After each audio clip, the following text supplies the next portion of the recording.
Supreme court ने आज Kolkata rape murder case मामले में सुनवाई की और पश्चिम बंगाल की ममता बनर्जी सरकार से लेकर पुलिस और अस्पताल प्रशासन तक को सीधे कटघरे में खड़ा किया।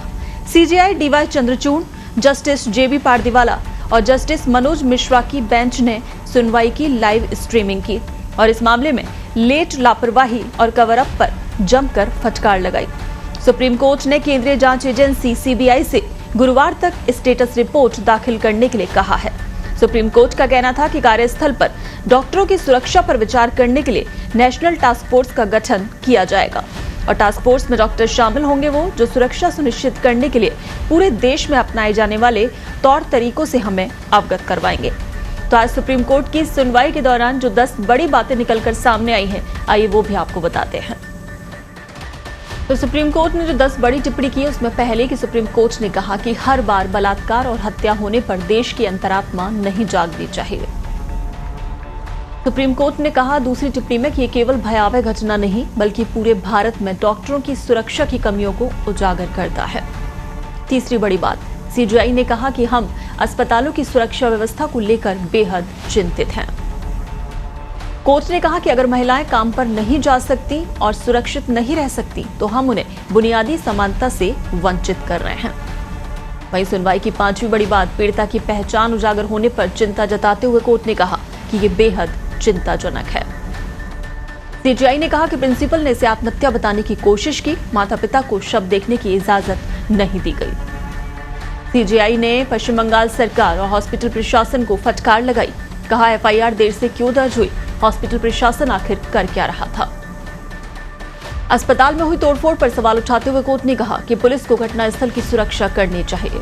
आखिर 7,000 लोग वहां दाखिल कैसे हुए। कोर्ट ने कहा कि वो सिर्फ हत्यारा नहीं बल्कि एक विकृत व्यक्ति है। कोर्ट ने प्रदर्शनकारियों पर सख्ती को लेकर भी पश्चिम बंगाल सरकार को फटकार लगाई। कोर्ट ने कहा कि शांतिपूर्ण प्रदर्शन को नहीं रोका जा सकता। और सुनवाई की 10वीं बड़ी बात कि सुप्रीम कोर्ट ने आरजीकर की पूर्व प्रिंसिपल की भूमिका पर भी सवाल उठाए। पूछा कि आखिर प्रिंसिपल क्या कर रहे थे, उन्हें इतनी देरी से पूछताछ के लिए क्यों बुलाया गया, उन्होंने ऐसी निष्क्रियता आखिर क्यों दिखाई। तो ये थी सुप्रीम कोर्ट की सुनवाई की आज की 10 बड़ी बातें और अब इस मामले पर अगली सुनवाई 22 अगस्त को होगी। तो सीजीआई ने कहा कि सीबीआई इस मामले में गुरुवार तक अपनी स्टेटस रिपोर्ट दाखिल करे। जांच इस समय नाजुक दौर में है, इसलिए डायरेक्ट रिपोर्ट कोर्ट में दी जाए। सीजीआई ने कहा कि हम एक नेशनल टास्क फोर्स बनाना चाहते हैं जिसमें सभी डॉक्टरों की भागीदारी हो। सीजीआई ने डॉक्टरों को कहा कि आप हम पर भरोसा रखें, जो डॉक्टर हड़ताल पर हैं इस बात को समझें कि पूरे देश का हेल्थ केयर सिस्टम उनके पास है। हम डॉक्टरों से आग्रह करते हैं कि काम पर लौटें। हम डॉक्टरों से अपील करते हैं कि उनकी सुरक्षा सुनिश्चित करने के लिए हम यहाँ हैं। हम इसे हाईकोर्ट के लिए नहीं छोड़ेंगे, ये बड़ा राष्ट्रहित का मामला है। सॉलिसिटर जनरल तुषार मेहता ने कहा कि इसे हल्का मामला नहीं समझना चाहिए। हम एक युवा डॉक्टर के साथ एक यौन विकृत व्यक्ति द्वारा बलात्कार की घटना से निपट रहे हैं, लेकिन इसमें एक पशु जैसी प्रवृत्ति भी थी। मैं इसे राजनीतिक मुद्दा नहीं बनाना चाहता।